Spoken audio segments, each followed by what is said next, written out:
오늘의 헤드라인입니다. 삼성전자가 접는 스마트폰, 이른바 폴더블 폰의 실물을 공개했습니다.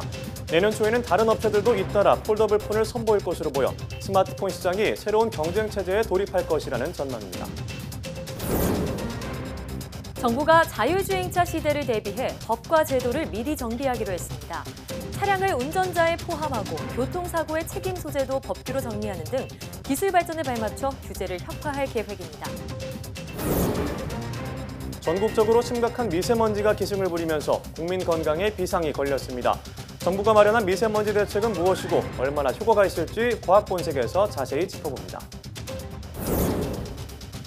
야생동물이 줄어들면서 우리 생태계도 큰 위협을 받고 있습니다. 사람과 동물이 함께 살아가려면 무엇보다 종을 보존하고 복원하는 게 중요한데요. 오늘 주민피플에서는 야생동물 수의사와 함께 이야기 나눠봅니다.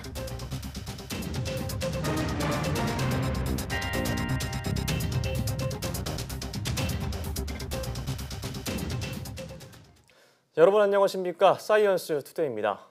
최근 서울의 고농도 초미세먼지 현상은 국내 요인으로 이미 농도가 높아진 상황에서 중국, 북한과 같은 외부 요인이 더해지면서 심화했다는 연구 결과가 나왔습니다. 서울시 보건환경연구원은 서울 지역 최근 고농도 초미세먼지 원인 평가 결과를 발표하면서 이처럼 설명했습니다. 연구원은 이번 초미세먼지는 지난 3일과 4일 한반도 주변 대기 흐름이 정체된 상황에서 5일 중국 동북부에서 북서풍 기류를 따라 대기오염 물질이 유입되면서 발생했다고 밝혔습니다. 이어 6일 북한에서 미세먼지가 추가로 유입되며 미세먼지 농도가 서울에서 최고 세제곱미터당 103 마이크로그램까지 높아졌다고 덧붙였습니다. 이렇게 미세먼지로 국민 불편이 가중되고 건강에 대한 우려가 높아지자 정부가 미세먼지 문제를 재난 수준으로 대응하기로 했습니다. 네, 디젤 트럭을 LPG 트럭으로 바꾸면 차에 따라 400만 원 이상의 폐차 보조금도 추가로 지원하기로 했습니다. 천상규 기자의 보도입니다. 지난해 9월 정부의 고강도 미세먼지 저감 대책이 시행된 지 1년. 이 대책의 시행으로 올 들어 9월까지 미세먼지 농도가 지난해보다 10% 가까이 감소한 것으로 나타났습니다. 그러나 미세먼지에 대한 국민의 체감은 오히려 더 늘어난 것처럼 느껴지고 있습니다. 이에 대해 정부는 고강도의 미세먼지를 재난 수준에서 대응해 범정부 차원에서 대책을 마련하기로 했습니다. 국민들께서 미세먼지 감소를 더 실감하시도록 환경부와 관계부처가 생활 주변 미세먼지 저감을 강화하는 방안을 마련해 여러분께. 이에 따라 환경부는 미세먼지가 많이 발생하는 차량, 제조시설, 발전소, 건설 현장에 대해 감축안을 마련해 시행할 방침입니다. 차량의 경우 디젤 트럭을 LPG 트럭으로 전환할 경우 차량 크기에 따라 400만 원 이상의 디젤 트럭 폐차 보조금을 지원하기로 했습니다. 또 공공기관에서 운행하는 디젤차는 2030년까지 완전 퇴출시키기로 했습니다. 석탄 화력 발전소에 대해서는 봄철에 일시적으로 가동을 중단하는 셧다운 발전소를 현재 2기에서 4기로 늘리기로 했습니다. 앞으로는 가동 연한이 아니고 실제로 미세먼지를 배출하는 양이 많은 발전소로 셧다운 대상 발전소를 전환을 하도록 하겠습니다.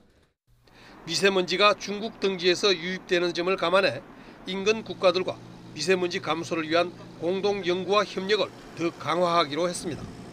또 한반도의 공기질을 높이기 위해 북한과 공동의 조사 연구와 협력 사업도 벌일 계획입니다. YTN 천상규입니다. 물체 표면에 남은 스티커 등의 접착 성분을 제거하는 제거제와 차량 표면의 흠집을 제거하는 제품에서 유해 물질이 검출됐습니다. 한국소비자원이 시중에서 팔리는 표면 오염 제거제 26개를 조사한 결과 접착제 제거제 4개 제품에서 디클로로메탄이, 흠집 제거제 1개 제품에서는 포르말데히드가 기준치를 초과해 검출됐습니다. 또 산업용 페인트 제거제에서는 고농도의 디클로로메탄이 검출돼 안전사고 위험성이 높지만 일반 소비자에게 제한 없이 판매되고 있는 것으로 나타났습니다. 소비자원은 디클로로메탄에 노출되면 어지럼증과 심한 두통, 피부 화상 등을 유발할 수 있다며 유해 물질이 검출된 제품의 판매 중지와 산업용 페인트 제거제의 유통관리 강화를 요청할 계획입니다. 삼성전자가 차세대 스마트폰으로 주목받아온 폴더블 폰의 실물을 공개했습니다. 내년 초에 삼성뿐 아니라 다른 업체들도 속속 폴더블 폰을 출시할 계획이어서 스마트폰 업계는 새로운 경쟁 체제에 돌입할 전망입니다. 홍선기 기자가 보도합니다. 양복 안주머니에서 꺼낸 스마트폰을 펼치자 더 큰 화면이 켜집니다. 삼성전자가 미국 샌프란시스코에서 열린 개발자 회의를 통해 처음 실물을 공개한 폴더블 폰입니다. 접었을 때는 일반 스마트폰과 비슷한 4.6인치 화면이지만 열었을 경우 안쪽에서 태블릿과 비슷한 7.6인치 화면이 펼쳐집니다. 삼성전자는 폴더블 폰의 최대 관건인 접었다 펴는 액정의 내구성 테스트를 모두 마쳤다며 자신감을 내비쳤습니다. Well, we did it, making this new display flexible and durable enough to be folded hundreds of thousands of times. 이번 회의에서는 차세대 스마트폰 사용자를 위한 새로운 사용자 환경 원 UI도 함께 공개됐습니다. 아이콘을 간결히 정돈해서 가독성과 접근성을 높인 원 UI는 폴더블 폰을 포함해 내년부터 출시되는 삼성 스마트폰에 적용될 예정입니다. 삼성전자가 이번에 공개한 것은 폴더블 폰의 외관인 디스플레이 정도로 완성품 공개는 내년 초에 이뤄질 것으로 보입니다. 중국의 신생 벤처 기업인 로열은 지난주 폴더블 폰을 깜짝 공개하며 세계 최초 타이틀을 선점했습니다. 내년에는 삼성뿐 아니라 LG전자와 화웨이 등 글로벌 업체들도 출시를 예고하고 있습니다. 스마트폰 시장 성장이 한계에 달했다는 지적이 나오고 있는 가운데 새로운 돌파구로 주목받는 폴더블 폰 시장을 놓고 업체들 사이에 불꽃 튀는 경쟁이 예상됩니다. YTN 홍선기입니다. 자율주행차를 타고 가다 사고가 나면 운전자 책임일까요? 제조사 책임일까요? 또 자율주행차가 알아서 운전하는데 운전면허는 꼭 필요할까요? 네, 바로 머지않은 미래에 직면할 고민인데요. 정부가 자율주행차 시대를 대비해서 법과 제도를 미리 정비하기로 했습니다. 추은호 기자가 보도합니다. 정부가 자율주행차의 발전 양상을 미리 내다보고 선제적으로 규제를 혁파하기로 했습니다. 자율주행차가 도로를 달리기 전에 미리 법과 제도를 정비해 놓겠다는 것입니다. 오늘의 규제 혁파는 현재의 장애물이 아니라 미래의 장애물을 미리 걷어내는 선제적 규제 혁파로 오늘 처음 도입한 것입니다. 규제 혁파는 자율주행차 발전 단계에 한 발짝 앞서 3단계로 나눠 진행됩니다. 먼저 규제 혁파 1단계로 2020년까지 사람 대신 시스템이 알아서 주행하는 상황에 대비해 교통법규가 정비됩니다. 운전자의 개념이 사람은 물론 시스템, 즉 차량을 포함하는 방향으로 도로교통법이 바뀌고 교통사고가 발생했을 경우 민형사상 책임을 운전자와 제조사가 나눠질 수 있게 책임 소재도 정리하기로 했습니다. 책임 소재가 재정립되면 자동차 보험제도도 손질이 불가피해집니다. 규제 혁파 2단계인 2025년까지는 자율주행차 운행에 사람의 역할이 거의 필요 없는 고도 자율 단계에 대비해 규제가 미리 정비됩니다. 선두 차량의 유도에 따라 여러 대의 차량이 한꺼번에 운행되는 군집 주행이 허용되고 자율주행 중에 휴대전화와 DMB 등 영상기기도 쓸 수 있게 규제가 풀립니다. 자율주행차가 스스로 모든 것을 다하는 완전 자율 단계가 도래할 것에 대비한 규제 혁파는 2025년 이후 추진할 장기 과제로 돌렸습니다. 이 단계에서는 운전면허 제도도 간소화되고 과로, 질병 등으로 운전을 못하게 한 규제도 완화되며 차량 내 운전석 위치도 자유롭게 배치할 수 있도록 허용할 예정입니다. YTN 추은호입니다.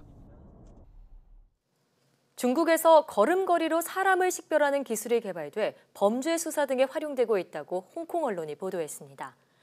홍콩 빈과일보는 중국 과학원이 세운 인허수이디사가 보폭이나 신체 특성을 분석해 사람을 식별하는 소프트웨어를 개발했다고 보도했습니다. 이 소프트웨어로 50m가량 떨어진 사람의 걸음걸이를 분석하고 데이터베이스와 대조해 94% 정확도로 0.2초 만에 신원을 파악하는 것으로 나타났습니다. 이 소프트웨어는 베이징과 상하이에서 범죄 수사 등에 이미 활용되고 있으며 또 다른 자치구에도 도입될 예정인 것으로 전해졌습니다. 하지만 신문은 이런 기술이 반체제 인사감시나 소수민족 탄압 등에 쓰이고 있다는 점에서 중국의 사회 통제가 더욱 강화될 것으로 우려했습니다.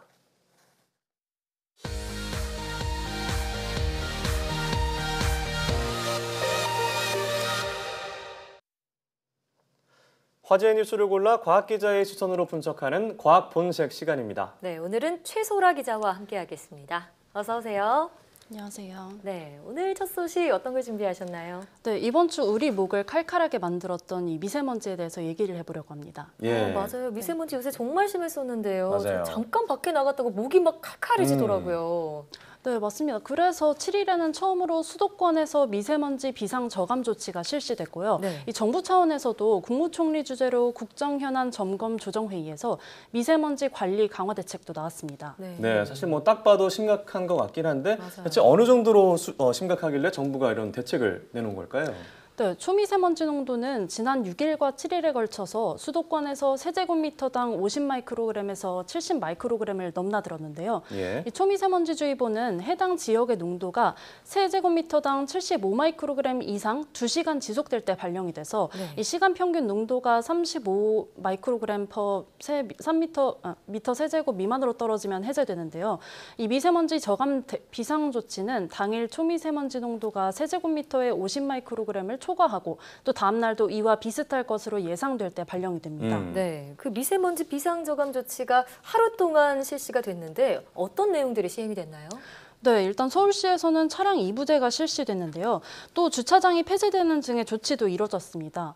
이번에는 또 특히 주목할 만한 게 오전 6시에서 오후 9시까지 고농도 미세먼지 배출량이 많은 화력발전 출력을 설비 용량의 80%로 제한해서 그 발전량을 감축하는 내용의 화력발전 상한 제약이라는 것도 실시가 됐습니다. 네, 그리고 앞서 새로 이제 정부 차원 대책도 마련됐다고 했는데 그 내용은 어떤 내용인가요? 네, 정부가 공공부문에서는 2030년까지 경유차를 아예 없앤다고 밝혔는데요. 예. 또 노후한 경유트럭의 폐차도 지원을 확대한다고 밝혔습니다. 네. 또 미세먼지 비상저감 조치 차량 2부제 의무 실시 대상에 이 공공뿐만 아니라 민간 차량도 일부 포함시킬 것이라고 발표를 했습니다. 네. 이 석탄 화력 발전소 가동 중지 대상도 지금보다 더욱 확대가 됩니다. 네, 이 석탄 화력 발전소를 가동 중지하는 것 제가 보도로도 좀 전해드렸는데 효과가 좀 입증이 됐죠. 예, 맞습니다. 이 환경부와 국립환경과학원이 이 올해 3월에서 6월까지 전국 노후 석탄 화력 발전소 5기의 가동을 멈춘 동안에 대기질을 분석을 해봤는데요. 네. 그 결과 초미세먼지가 11% 정도 줄어든 것으로 나타났습니다. 네. 특히 충남에서는 초미세먼지 농도가 2015년과 16년의 3월에서 6월 평균 농도보다 24.1% 이렇게 무려 24.1%가 줄어들었는데요. 예. 특히나 이번 미세먼지는 국내 요인이 큰 것으로 분석이 되거든요. 그래서 이제 국내에서 미세먼지 요인을 차단하는 것은 이런 방법이 어느 정도 효과가 있을 것으로 기대됩니다. 네, 부디 이번 정부 대책은 큰 효과를 봤으면 좋겠다는 생각이 드는데요. 자, 그럼 두 번째 소식은 뭔가요? 네, 두 번째 소식은 페로브스카이트와 관련된 내용입니다. 이 우리나라에서 과학 분야에서 노벨상이 나온다면 아마 이 페로브스카이트로 나오지 않을까 하는 말이 나오고 있는데요. 네, 실제로 그 글로벌 정보 분석 기관인 클래리베이트 애널리틱스에서 가까운 장래에 노벨상을 받을 것으로 예상되는 연구자로 페로브스카이트를 태양 전지에 적용했던 성균관대학교 박남구 교수를 선정한 바 있습니다. 네, 말씀하신 클래리베이트는 노벨상 예측 족집게로 불리잖아요. 예, 좀 맞습니다. 기대가 되는데요. 최근에 이 페로브스카이트에 대한 연구 성과가 많이 나오고 있는 것 같은데 정확하게 뭔지 좀 설명해 주시죠. 예. 네, 페로브스카이트는 어떤 특정 물질을 칭하는 것은 아니고요. 이 어떤 광물의 결정 구조를 칭하는 용어인데요. 두 종류의 양이온과 한 종류의 음이온이 1대1대 3의 비율로 규칙적인 결정을 이루는 물질을 총칭하는 말입니다. 네. 이런 구조를 갖는 물질은 빛을 흡수하는 가장 뛰어난 물질 중 하나로 알려져 있는데요. 네. 이 LED 화면을 만들 때도 이 페로브스카이트가 요즘 쓰이기도 하고요. 심지어는 엑스레이를 만드는 데까지 쓰이고 있습니다.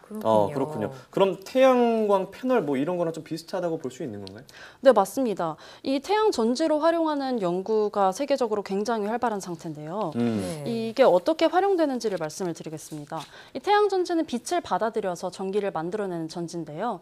이 페로브스카이트는 빛을 매우 잘 흡수를 해서 내부에 있는 전자를 들뜨게 하는 능력이 있습니다. 네. 예. 이 전자가 이동하면은 전하가 생기고 이게 전기가 발생이 되는 거거든요. 그래서 여기에서 전기를 추출해서 태양 전지를 만드는 겁니다. 네. 근데 뭐 방금 오세호 앵커가 말한 태양광 패널이나 그런 태양 전지 같은 거는 사실 이미 많이 쓰이고 있잖아요. 그런데 왜 페로브스카이트를 태양 전지에 활용하려고 하는 건가요? 네, 실제로 말씀하신 대로 현재 가장 많이 쓰이는 태양전지는 실리콘 태양전지인데요. 태양빛을 전기로 전환하는 효율이 20% 수준으로 성능이 매우 좋은 편입니다. 네. 하지만 생산 단가가 비싼 편이거든요. 네. 이 실리콘 태양전지는 페로브스카이트 태양전지의 생산 단가가 거의 3배에서 최대 8배 수준이라고 알려져 있습니다. 비싸군요. 네. 그 다음으로 많이 연구되는 것이 염료 감응형 태양전지와 유기 태양전지인데요.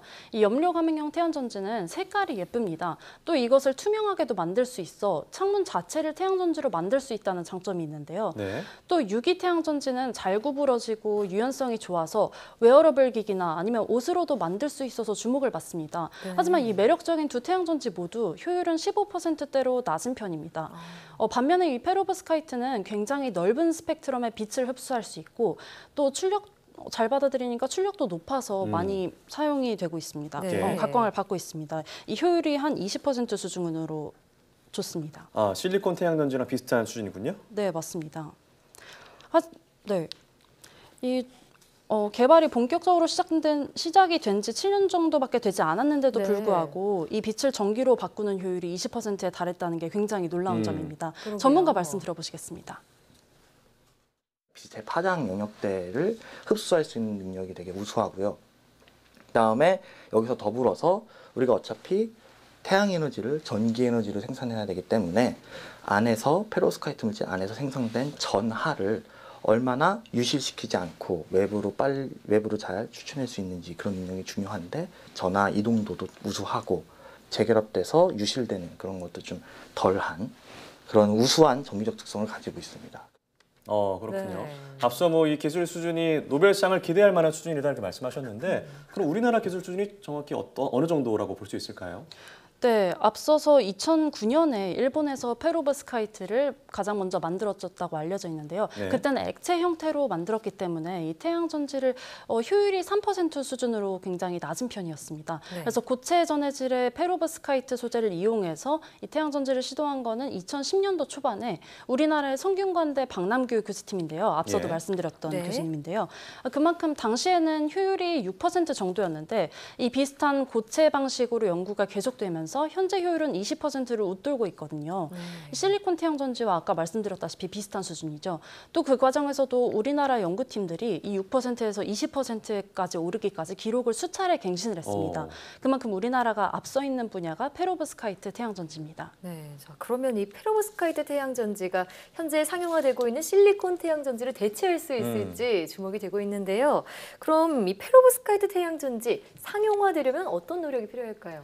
네, 아직은 이 페로브스카이트가 효율이 높지만 전력 안정성이 약간 떨어지는 경우가 있다고 하는데요. 예. 이 셀 하나하나마다 출력의 차이가 약간 나는 경우가 있어서 어떤 셀의 경우는 출력이 굉장히 높고 어떤 셀은 출력이 낮은 경우가 발생합니다. 이런 경우에는 효율이 얼마나 된다 이거를 산출해내기가 굉장히 어려운데요. 이런 점이 좀 상용화에 걸림돌이 되고 있는데요. 이런 문제점을 해결하려는 여러 연구가 굉장히 많습니다. 우리나라에서도 많이 진행이 되고 있고 어느 정도 극복된 상태라고 이제 학계는 보고 있습니다. 네, 그렇습니다. 오늘 얘기를 들어보니까 이대로만 쭉 진행된다면 우리나라에서 좀 좋은 성과를 기대해봐도 될 것 같습니다. 그러게요. 네, 오늘 말씀 고맙습니다. 잘 들었습니다. 여러분 안녕. 저는 과학을 사랑하는 과학 덕후 곽덕이에요. 어디에서나 쉽게 볼 수 있는 자동 판매기. 그런데 이 자동 판매기는 어떻게 동전을 구별할까요? 자판기에 동전을 넣으면 동전은 네오디뮴이라는 자석이 붙은 통로를 지나가는데요. 동전이 통로를 지나갈 때 자기가 가지고 있는 금속 함유량에 따라 자기력이 발생해서 속도가 조절된다고 해요. 동전은 구리와 아연으로 만들어지는데요. 동전의 크기가 클수록 구리의 양이 많아집니다. 그럼 금속 함유량이 높은 500원이 자기력의 영향을 가장 많이 받아서 속도가 가장 느리겠죠? 이렇게 동전이 떨어지는 속도에 따라 자동 판매기는 동전을 구별할 수가 있는 겁니다. 과학으로 똑똑한 자동 판매기 정말 신기하죠? 그럼 곽덕이는 여기서 인사드릴게요. 안녕!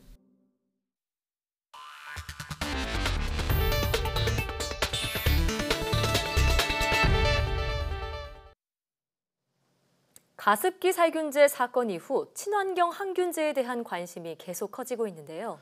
국내 연구진이 물속 세균을 효과적으로 제거할 수 있는 친환경 항균제를 개발하는 데 성공했습니다. 양회영 기자입니다. 최악의 화학물질 참사로 꼽히는 가습기 살균제 사건.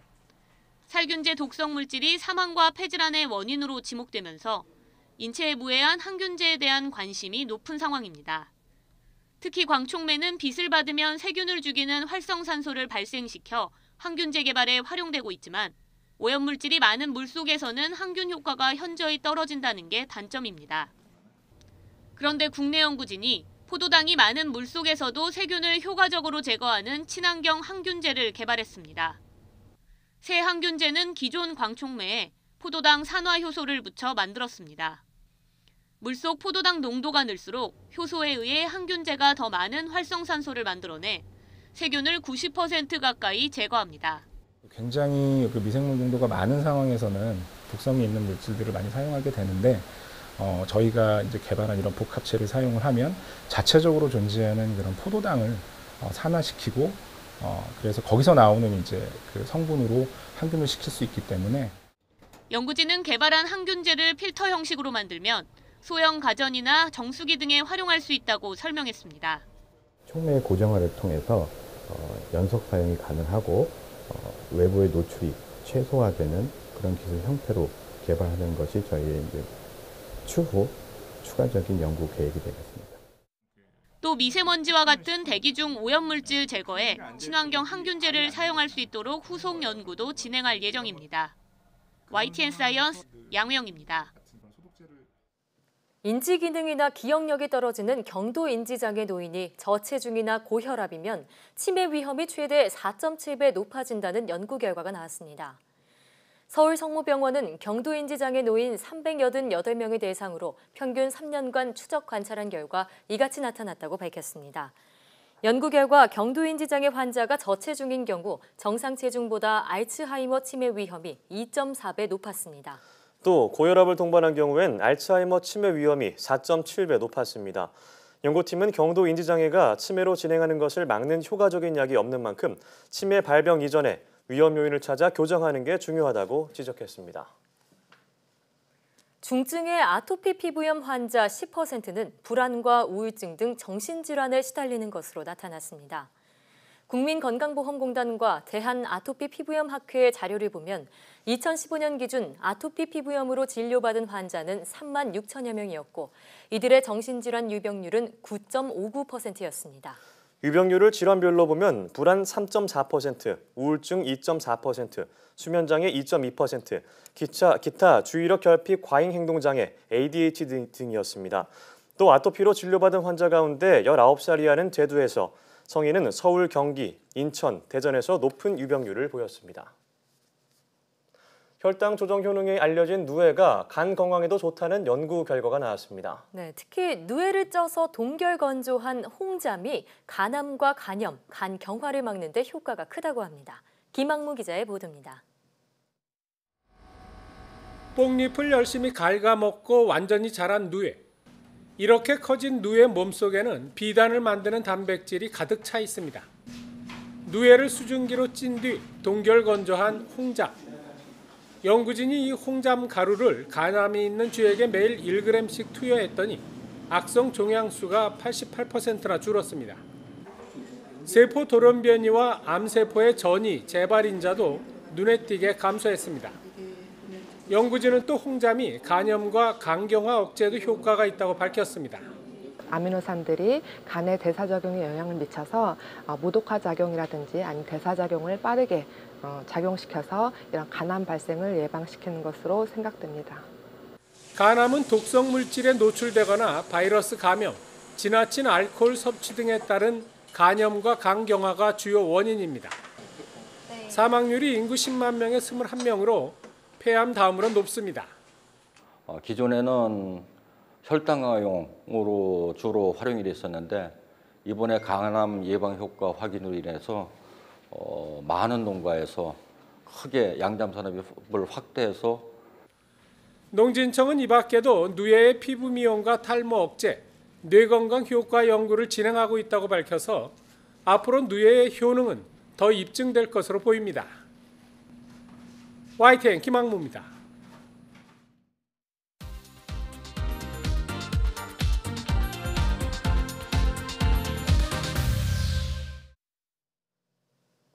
기후변화와 함께 사람의 영역이 넓어지면서 야생동물은 전 세계적으로 점점 사라지는 추세입니다. 네. 이렇게 멸종위기 동물이 늘어나고 생물의 다양성이 사라지면 생태계를 유지하는 것도 어려워지는데요. 사람과 동물이 함께 공존하려면 어떻게 해야 할까요? 오늘 주민피플에서는 동물을 보존하고 복원하기 위해 힘쓰고 있는 정동혁 정보건기술원 야생동물 의료센터장과 함께 얘기 나눠보겠습니다. 어서 오세요. 네, 반갑습니다. 예, 안녕하십니까. 네, 자, 야생동물 수의사 사실 대중이 쉽게 만나볼 수 없는 직업이잖아요. 예. 그래서 저희가 오늘 궁금증을 대신해서 풀어보도록 하겠습니다. 자, 먼저 야생동물 수의사 어떤 일을 하는지 또 정보건 기술원에서는 무슨 일을 담당하고 있는지 궁금해요. 예, 야생동물 수의사는 실제로 야생에 살고 있는 그런 동물들을 치료하고 연구하는 직업이라고 할 수가 있습니다. 예. 그렇기 때문에 개나 고양이, 소, 돼지 쉽게 볼 수 있는 동물이지만 그러한 동물들이 야생에 있다고 한다면 야생동물 수의사의 업무 범주에 들어간다고 할 수가 있는데요. 네. 다시 말해서 동물의 종이 아닌 그 동물이 사는 공간에 초점이 맞춰져 있다고 보시면 될 것 같습니다. 사는 곳에요. 예. 네. 그리고 저희 국립공원 종복원 기술원은 멸종위기에 처한 동물을 복원하는 일을 하고 있는데요. 대표적으로 반달가슴곰, 사냥, 여우와 같은 중대형 포유류를 지금 복원을 하고 있고요. 네. 그렇기 때문에 저희 그 기술원 조직은 중부, 북부, 남부 권역센터 그리고 식물보건센터, 야생동물 의료센터로 이제 구성이 돼 있고 예. 각 센터들은 다양한 현장 업무와 연구를 같이 병행을 하고 있습니다. 아, 그렇군요. 그럼 센터장님이 일하시는 야생동물 보건센터의 하루 일과가 어떻게 되는지 네. 좀 궁금한데요. 쉽게 얘기해서 보건 사업을 하는 데 있어서 의료적으로 그 지원을 해준다고 생각하시면 될 것 같은데요. 좀 더 네. 구체적으로 말씀을 드리자면 국외 또는 다른 지역에서 동물이 이동을 할 때 건강검진과 질병검사를 수행을 합니다. 그리고 예. 질병의 확산과도 상당히 관계가 있기 때문에 이러한 그 질병검사는 보건사업의 중요한 요소라고 할 수가 있습니다. 네. 또한 보건 개체가 방사된 이후에 어떻게 살아가는지 적극적으로 모니터링을 하기 위해서는 발신기 부착이 이제 필수적으로 할 수밖에 저희가 없거든요. 네. 그렇기 때문에 그 발신기 부착을 할 때 필요한 과정 중에 하나가 이제 안전하게 현장에서 마취를 해주고 하는 부분들이 좀 필요하고 그렇기 때문에 이제 마취를 하고 그럴 때는 현장에서 저희 그 의료센터 직원들이라든지 수의사들이 항상 함께 하고 있습니다. 그 외에도 서식지 내에서 유전적 다양성 확보를 위한 인공증식이라든지 유전자원 시료 확보 네. 그리고 기타 다양한 연구 업무들을 수행을 하고 있습니다. 이 멸종위기 야생동물의 몸에 발신기를 달아가지고 그 위치 같은 거 추적하는 네. 거는 저희도 좀 접한 것 같은데 궁금한 게 이 발신기는 딱 달면 끝인가요? 아니면 교체를 해주는 건가요? 흔히들 생각하시기에 이제 발신기 달아놓으면은 이게 CCTV처럼 항상 위치가 나오고 예. 이렇게 좀 이렇게 어디든지 실시간으로 알수 확인하고 이렇게 생각들을 하시는데 아닌가 봐요. 영화에서 많이 나왔던 장면이고 그런 네. 부분들은 실질적으로는 배터리가 있기 때문에 배터리 소진 기간이 저희가 한 1년 정도로 보고 있습니다. 그렇기 때문에 한 조금 더 가는 경우들도 있지만 네. 현장에서 그래서 1년 정도 주기로 저희가 발신기 교체를 하고 있습니다. 배터리 때문에 그렇군요. 1년 정도 주기로요. 네, 지금 화면도 보고 있는데 네. 마취하고 또 기절시킨 이후에 또 제거하고 또 교체하고 여러 가지 복잡한 과정이 있는 것 같아요. 자, 그럼 종보건기술원에서는 그동안 어떤 동물들을 복원했고 그 과정 어떤 과정이 있었나요? 국립공원에서는 국내 대형 포유류 복원에 이제 효시라고 할 수 있는 반달가슴곰 복원을 시작으로 사냥과 여우 복원 사업을 진행을 하고 있습니다. 네. 복원을 수행하는 방법은 그 종의 그 특성과 다양한 그 주변 환경에 따라 달라질 수 있기 때문에 상당히 다양한 방법들이 있습니다. 그래서 예. 간략히 그 과정을 살펴보면 도입하고 방사 그리고 방사 후 모니터링 그리고 모니터링 하면서도 이제 관리하는 단계로 크게 구분을 할 수가 있는데요. 네. 반달가슴곰의 경우에는 당시 국내에서는 이제 한반도 혈통과 같은 개체를 확보를 할 수 없었기 때문에 러시아, 중국, 북한 등지에서 이제 동물이 도입되었었고 그리고 그 동물이 도입됐을 때 질병 검사라든지 이런 검역을 마친 이후에 자연 적응 훈련장에서 자연 적응 훈련을 마치고 방사 돼서 지금까지 관리 모니터링을 하고 있습니다. 그렇군요. 이러한 과정, 일련의 과정들이 사냥이나 여우에서도 비슷하게 적용이 되고 있습니다. 비슷한 이런 관리를 예. 거치는군요. 근데 얼마 전에요. 소식을 들으셨는지 모르겠는데 YTN 뉴스키어에도 고라니가 갑자기 나타나서 네, 저희 건물 바로 앞에 고라니가 나타났어요. 네, 그래서 안전하게 돌려보낸 일이 있었는데 도시도 이런데 센터에서는 얼마나 다양한 동물들을 만나셨겠어요. 그중에서 가장 기억에 남는 동물 있다면 말씀해 주시죠. 많은 동물들이 생각이 나긴 하는데 네, 가장 최근에 있었던 일인데 그 올무에 걸린 불법 엽구라고 하거든요. 네. 그 엽구군요. 젖 같은 건가요? 사냥할 때 쓰는 그런 덫인가 봐요. 뭐라 그러지? 좀 이렇게 철사처럼 생긴 와이어인데 그런 올무에 걸려서 다리가 상당히 안 좋았던 개체가 있었습니다. 그래서 상태가 너무 안 좋아서 절단 수술을 할 수밖에 없었는데요.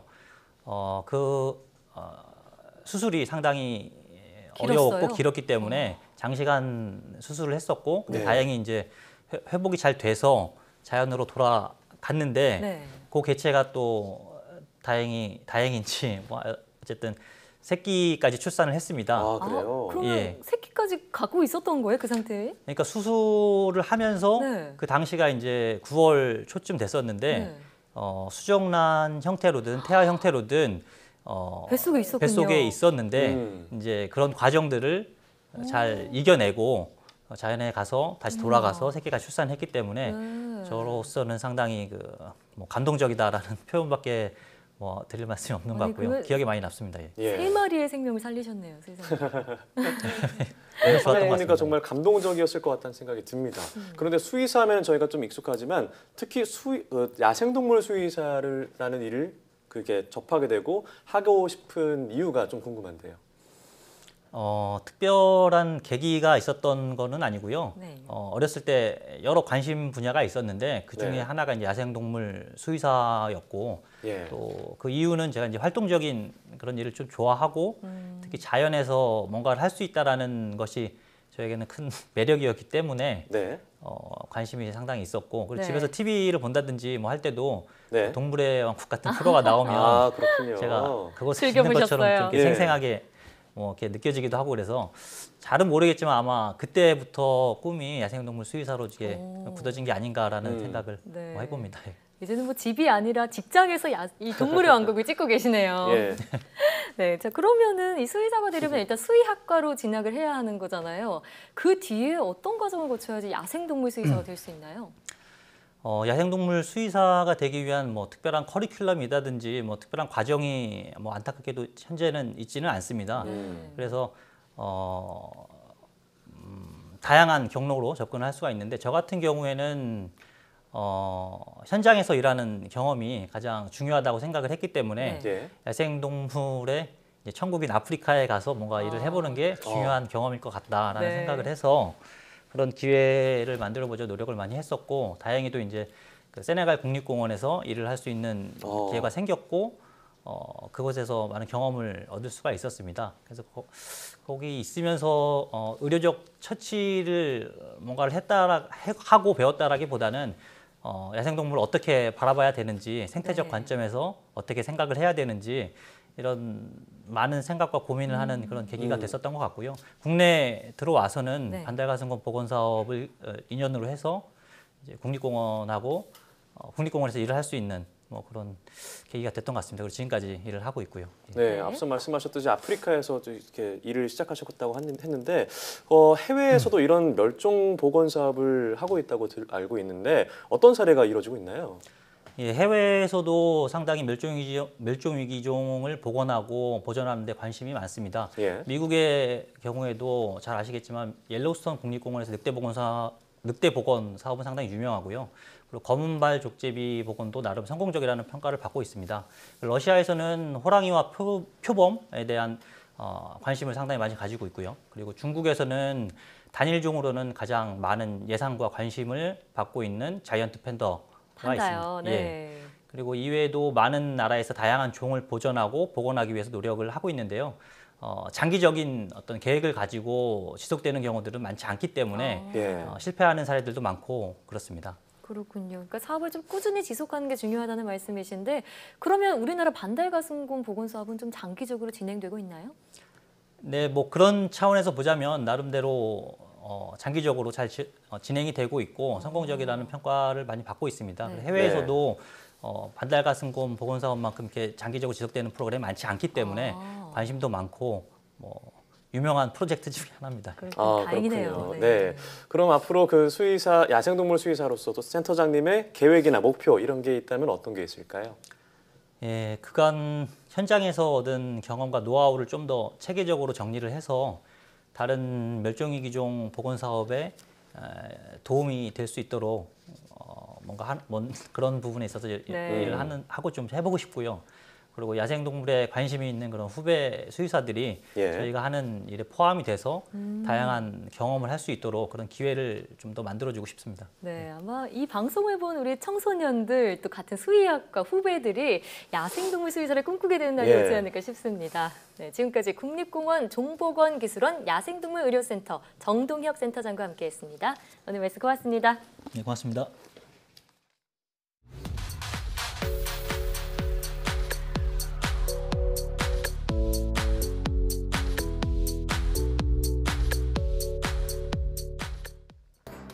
오늘 주민피플 시간에는 멸종위기 야생동물과 이를 보호하려는 노력에 대해서 전해드렸죠.